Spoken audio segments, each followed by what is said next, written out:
السلام علیکم ورحمۃ اللہ وبرکاتہ۔ سامعین کرام، آج کا ہمارا سبق ہے سورۃ البقرہ کی آیت نمبر 41۔ اعوذ باللہ من الشیطان الرجیم، بسم اللہ الرحمن الرحیم۔ وآمنوا بما أنزلت مصدقا لما معكم ولا تكونوا أول كافر به ولا تشتروا بآياتي ثمنا قليلا وإياي فاتقون۔ پریویس آیت میں بنی اسرائیل کو جو اللہ تعالیٰ نے خطاب فرمایا تھا، یہ آیت بھی اسی سے ہی منسلک ہے۔ اس میں بھی اللہ تعالیٰ یہودیوں کو ہی خطاب فرما رہے ہیں، وآمنوا، اور تم ایمان لے کر آؤ، بما، اس پر، انزلت، جو میں نے اتارا ہے،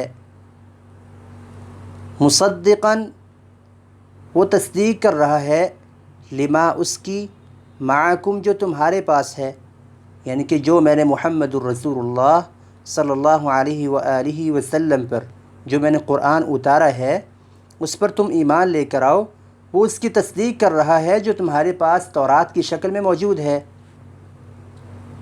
ولا تکونوا، اور نہ تم ہو جاؤ، اول، پہلے، کافرن بہ، اس کا انکار کرنے والے، تم ان ابتدائی گروہوں میں نہ شامل ہو جاؤ جو انکار کرنے والے ہیں۔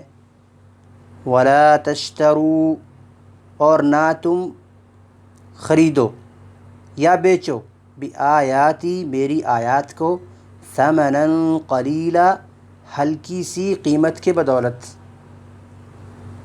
یعنی کہ یہودیوں کے اندر ایک مسئلہ تھا کہ جو بھی بڑا شخص ان کے پاس فتویٰ لینے کے لیے آتا تو اس سے رقم لے کر اس کی مرضی کا فتویٰ دے دیتے، یا جو کوئی غریب شخص اگر پکڑا جاتا تو اس کے اوپر اسی طرح حد نافذ کرتے جس طرح تورات میں بیان کی گئی تھی۔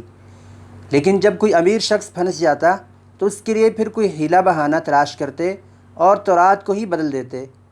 تو یہ تھا ولا تشتروا بآیاتی ثمنا قلیلا، میری آیات کو ہلکی سی قیمت کے بدولت نہ بیچو، وإیایا، اور مجھی سے ہی خاص، فاتقون، ڈرو، میرا ہی تم تقوی اختیار کرو۔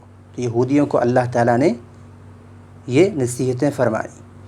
تو آج کا ہمارا سبق اتنا ہی ہے، نیکسٹ اگلی آیات میں۔ السلام علیکم ورحمۃ اللہ وبرکاتہ۔